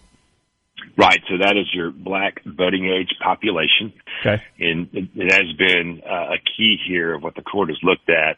Again, this is a Section 2 case, so if people want to do a little research on Section 2. The court has looked at a few things here, and I think this is probably the third map, I guess, that we'll look at from the perspective of the state. And what they have done is, in the first case, it basically kicked out a few of the districts. Legislature came back and redrew several of those districts. The court came back and said, all right, we'll take some of those districts, but not all of those districts. And in the meantime, the other side, so it's the state on one side, NAACP, and a couple other on the other side, they have drawn their own maps. And so just, again, procedurally, this is what the court is trying to do. Do we take the NAACP maps because we don't think the legislature did what we told them to do, or now we're going to say, hey, State Board of Election Commissioners, why don't you take a shot at drawing a map, and maybe we'll take that map. And in the grand scheme, in the high level here, again, I'm not talking specifics, just procedurally so people understand what the court is looking at here. What they kicked out the last district and basically said, look, you got to have a minority majority district up in the DeSoto County area. And so what that means is you have to have a BVAP north of 50%. So it's a majority, makes up the majority of that district. And, oh, by the way, we also want to make sure that it performs. So you can't just say there's a minority population in this district, but perhaps they don't come out and vote on Election Day. And I think that's where the big question is if the court says, hey, 55% of a minority majority district, well, maybe Republicans still win that district 7 out of every 12 elections, or 7 out of 13, or whatever. Well, that doesn't perform. That's not good enough. So that's kind of what the court is looking at. And again, without getting into the details of trying to not get myself in trouble on the legal side, that's trying to paint a picture of what the court's looking at. So to me, that actually brings up an interesting legal question. You may or may not be able to address this. That's an interesting way for the judicial system, to me, to look at it. You create districts that give both parties the opportunity to win, but it sounds like you're also saying, yes, but we're also going to hold the hand of the voters to make sure that not only they win or have the opportunity to win, but that they follow through on the opportunity. Am I understanding that right? You are, and I think that's where you're going to see a lot of the arguments. And again, I'm not taking a position.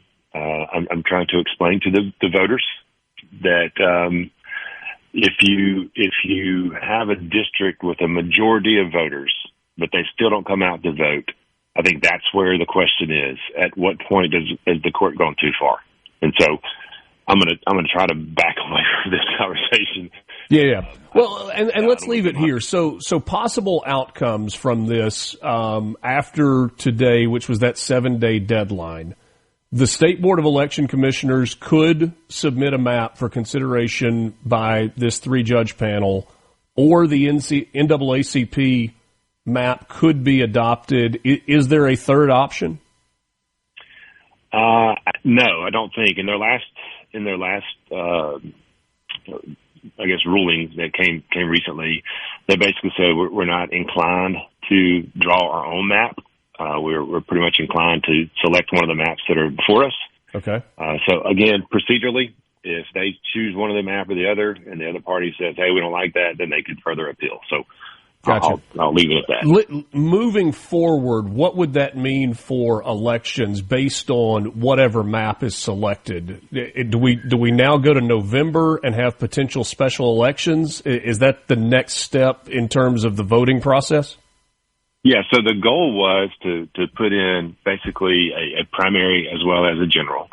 But we're running up against some pretty hard deadlines here, like you did on that time deadline to cut me off, with elections that you to get everything done, to get the ballots printed, to get folks the ability to vote, to get everything by the law. You've got a hard stop here So if they go past that, the court could, say, hey, look, we're going to change the dates here, and we're going to compress the schedule, and we're going to do this, we're going to do that. Or if it drags on too long, then maybe we don't have them in November. Maybe it's December, or maybe it's next year. So it's kind of a moving target, and it's really in the court's hands right now. Gotcha. And all of this stems originally from a 2022 lawsuit that the NAACP filed against the state of Mississippi for the district map, and that's where we are today. Michael Watson, Secretary of State, I hope I made you sufficiently uncomfortable during the conversation. You need more of that in your life. Thanks for your time. Always good to visit. Take care, my friend. Bye-bye. Michael Watson, Secretary of State. Yeah, he made an interesting point when he was talking earlier about statewide elected offices. You have Republicans and Democrats, conservative and liberals, that run for these offices. And when you're talking about a governor or a lieutenant governor or a state treasurer or secretary of insurance or attorney general, those are, whether they should be or not, those are obviously partisan elections. Secretary of State is a little bit different. In terms of the election itself, it is a partisan election. But the office, the actual job should be apolitical. It should be about simply doing the job of the office without regard for Republican or Democrat. And I think that's the eye of the needle that Michael Watson is trying to thread in this. I mean, if you know his background, you know that he is not only a Republican, but is a conservative Republican.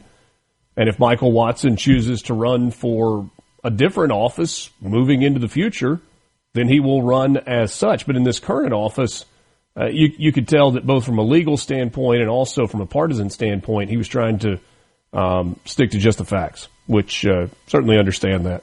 And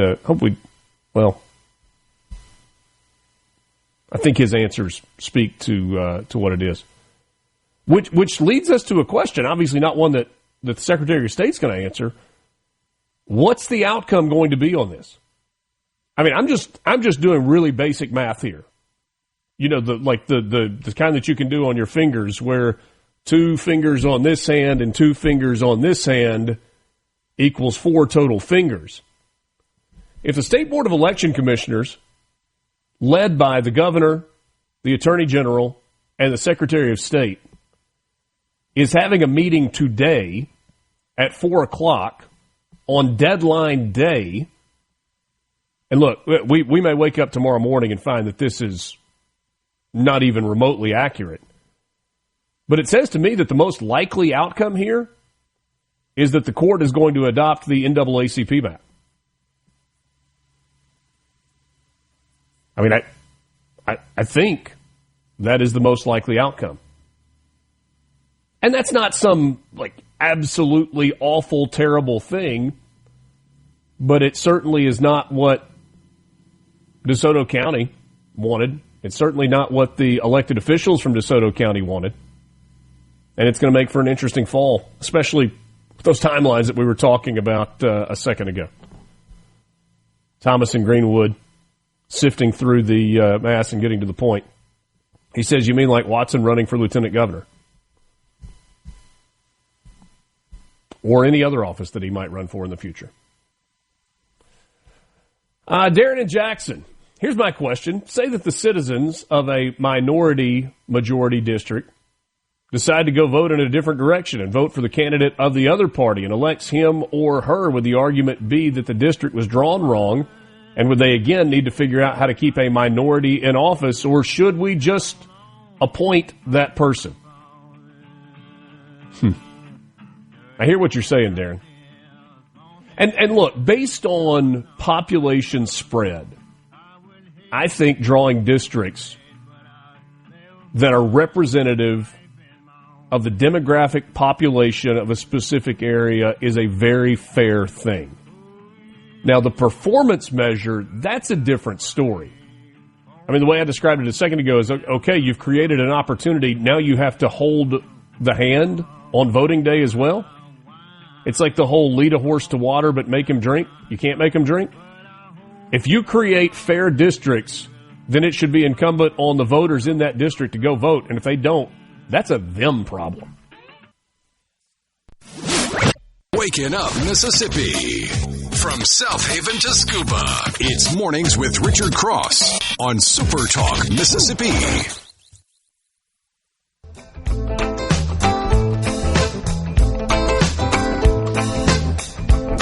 There was a wealthy merchant in London did dwell.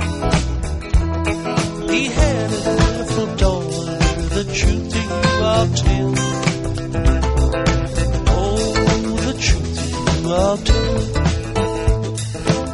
Thanks for being with us this morning. I want to get to some of your messages on the C Spire text line. We are in a spot right now where we have, like 15 minutes left in the show, and we need like 2 hours.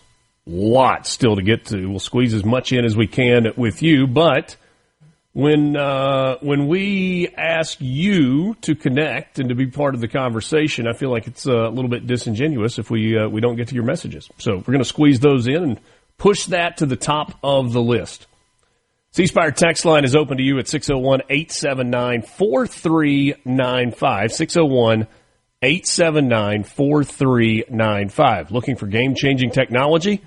And you need C Spire on your team. 5G wireless, fiber home internet, and business IT solutions built as tough as your defense. Learn more at cspire.com. C Spire, inspired by you.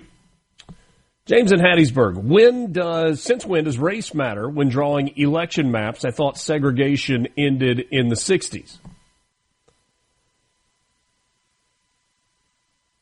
James, surely you and I can agree on the fact that population dispersion is a real thing. We have a representative government that is based on electing leaders local up. Right? And so when you are talking about a mayor's race, you're talking about people that live within the city limits. And that city limits boundary is drawn, and unless something is annexed into the city limits, it doesn't change. When you're talking about a board of supervisors, your county is broken up into voting districts. When you're talking about a state representative, sometimes you have multiple representatives from a single county based on population. More times than not, it's a standalone deal, though, where you've got one representative from a county. But again, it's population-based. Senate districts, though, are different in Mississippi. Sometimes they are single county-based, again, based on population, but we have fewer senators than we have counties in the state of Mississippi. And so sometimes Senate districts cross county lines. Nicole Boyd, for example, represents Lafayette County.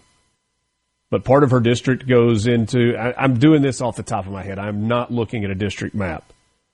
But if I remember correctly, part of her district is part of Calhoun County. There may be a little bit of Panola County in there as well. And then you have parts of Lafayette County that go into another senator's district. DeSoto County is a unique setting because it's so populated that the people in DeSoto County want their senator to represent DeSoto County because of the unique challenges that exist there. But in terms of race mattering, and I guess what I said a second ago about population dispersion, there are parts of the state that are populated more heavily by black voters than they are white voters.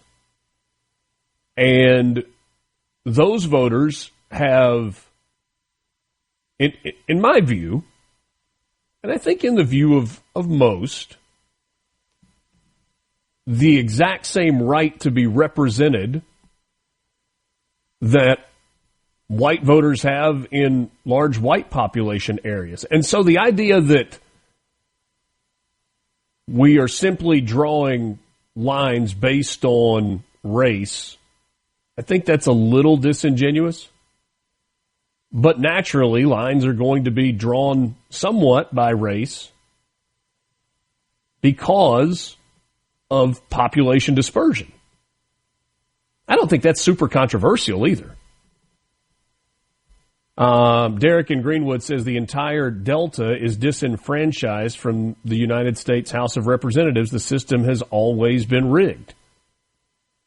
Yeah, there was a time where Mississippi had 5 congressional districts. Now that number is 4, based on population in Mississippi and other states. And because of the population of the state of Mississippi and the way it breaks down from a percentage standpoint, you have to have a congressional district that is majority minority. And that is the district that is represented by Benny Thompson. It's the reason that is the only House representative that is consistently Democrat. And it's not going to change because of the laws that we have in place. Some of you are pushing back on this idea, and that's fine. He said it sounds reminiscent of busing back in the 70s. I mean, you can describe it however you want to, but there are election laws that are in place, and courts uphold these districts. And look, I mean, are there places where you've got partisan judges? Absolutely. I would say that on the whole, the judicial system in Mississippi is pretty representative of the population.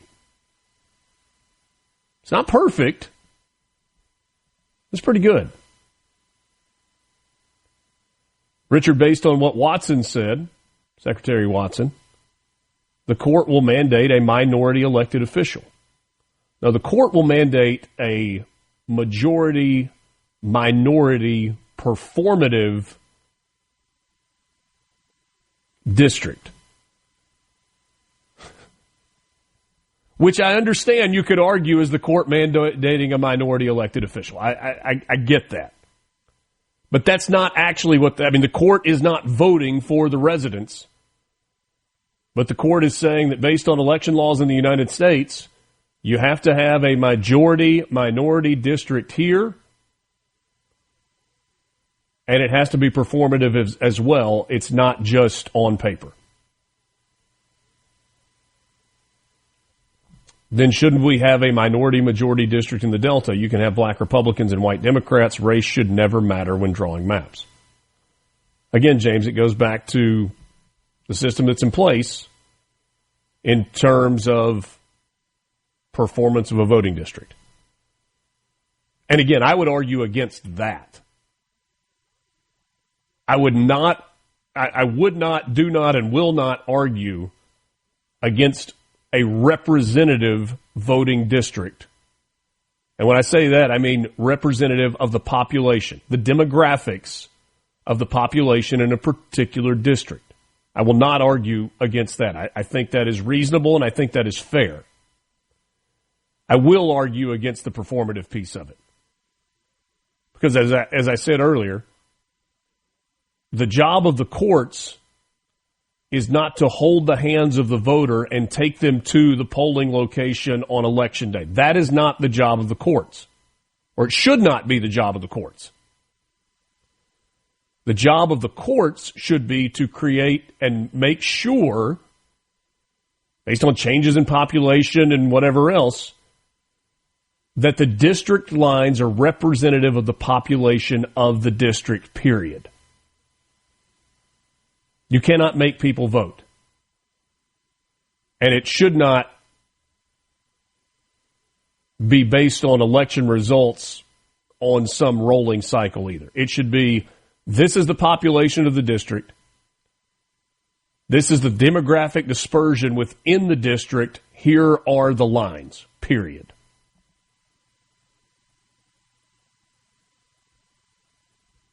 Thanks for all of your messages. I know we didn't get to all of them. 601-879-4395. Pete Hegseth was on Fox and Friends this morning. Brian Kilmeade was interviewing him, and he addressed the issue of a leaker and the Signal Gate chat round 2 controversy. When you dismiss people who you believe are leaking classified information, and again, the investigation is ongoing and that will take time, and when the evidence produced, it will go to DOJ, why would it surprise anybody, Brian, if those very same people keep leaking to the very same reporters whatever information they think they can have to try to sabotage the agenda of the president or the secretary? So once a leaker, always a leaker, often a leaker. And so we looked for leakers because we take it very seriously. And we will do the investigation. Right. And if those people are exonerated, fantastic.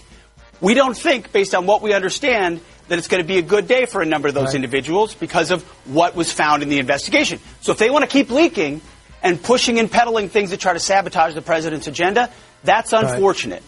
All right, that's Pete Hegseth on with Fox and Friends earlier this morning. Busy Tuesday.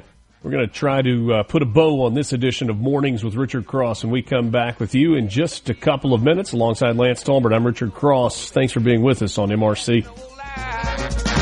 Tables are turning and I is her turn to cry. 'Cause I used to love her, but it's all over now. But I used to love her, but it's all over now. From the Venable Glove. Want to know what's happening in Mississippi politics? Yes. You're in the right place. Mornings with Richard Cross on SuperTalk, Mississippi.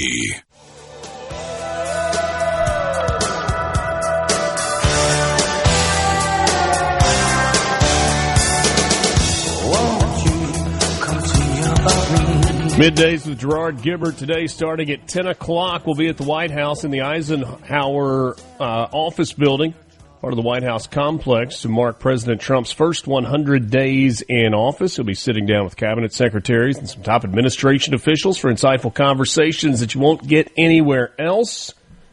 Streaming online at supertalk.fm and, of course, on your SuperTalk Mississippi radio stations coming your way at 10 o'clock this morning. Alongside Lance Talbert, I'm Richard Cross. We remind you that Sports Talk Mississippi tomorrow will be at Northwest Mississippi Community College in Senatobia. It's the celebration of champions, honoring an incredible year of successes on the courts and the fields, volleyball, football, cheer, dance, and women's soccer, all with national or conference titles. That happening across the board. Big stuff happening at Northwest in Senatobia, and Sports Talk Mississippi will be there tomorrow. I'll tell you about a couple of my friends. Genteel, Mississippi-based, Mississippi-founded, Mississippi-built company that is putting out incredible men's clothing. GentileApparel.com is the website. They've got their full line of spring and summer merchandise in stock, available online and at men's retail stores all across the Southeast. A real Mississippi success story. It was founded by a couple of professors that were working at Ole Miss at the time. The business has grown to a point where they have left academia behind, and they are very much part of the apparel industry. One of the fastest growing men's clothing brands in the country. Great looking stuff that feels good and is reasonably priced as well. Whether you're looking for a quarter zip like the one I've got on this morning, golf shirts, shorts, pants, the whole deal. They've got it all. GentileApparel.com is the website. And if you find yourself in the market for a new or pre-owned vehicle, I would encourage you to do what I've been doing since I was a senior in high school. And that's simply go to Belk Ford or Oxford Toyota. They're located in Oxford on Highway 6 West. You can find them online at belkford.net or oxfordtoyota.com. But here's the thing. It doesn't matter where you live, whether you're in the Golden Triangle or on the coast or in the Jackson metro area or you live in Oxford, Belk would love the opportunity to help you, and they will take care of you. Tell them I told you about them. I promise you'll get the same service that I get there. Great selection of vehicles, Really good sales team that's not too pushy. Exceptional service department that is there. And guess what? They've been in business, the Belk family in the automobile business, for over 100 years, which is to say they are not going anywhere. And that's what you want with the person that you deal with purchases as significant as vehicles. We know that vehicles are not cheap. They'll get you the best financing. They'll give you the best deal that they can give you. But the bottom line is they're not going anywhere, and they will be there for years to come. Belk Ford, Oxford Toyota, Highway 6 West in Oxford. There's a better way at Belk. Brother, we covered some ground this morning. And there's so much more to get to for tomorrow, right? You got to leave some stuff. The good news is we're coming back with you tomorrow morning. We cannot leave, though, without talking about this. Big news last night for Mississippian Jamal Roberts. JT Mitchell told you yesterday in our segment with the SuperTalk Mississippi news team about Jamal. And he was part of the top 24 in American Idol. Last night, really, really cool moment for Jamal and for all of his fans. After over 1 billion votes came in from American Idol faithful, Meridian native Jamal Roberts was selected to move on into the competition's top 14 as 6 other contestants were eliminated last night. Ryan Seacrest opened the show explaining that half of the 20 finalists would automatically be placed in a safe zone based on the fan vote, while the other half would be in danger, and it would come down to Lionel Richie and Luke Bryan and Carrie Underwood making some selections. Roberts, well, he was in the safe zone, and, you know, part of the reason he was in the safe zone was because of performances like this. It makes it easier to bear. Just try a little tenderness, yeah. Jamal Roberts double fist pumping in joy before singing in celebration. Otis Redding's Try a Little Tenderness. He had that audience and those judges eating out of the palm of his hand last night. What a run! You can keep up with it, and we'll keep you up to date with it as well. Congratulations, Jamal Roberts, one of the 14 finalists in this edition of American Idol. Sure do appreciate you being with us on this Tuesday morning. This was fun. What do you say we re-rack it, start all over in about 21 hours. We're back with you tomorrow morning just after 6 a.m. for my running buddy, Lance Talbert. I'm Richard Cross. Don't forget, Gerard live from the White House complex today. You've been listening to Mornings with Richard Cross on SuperTalk Mississippi. Hope you have a super Tuesday.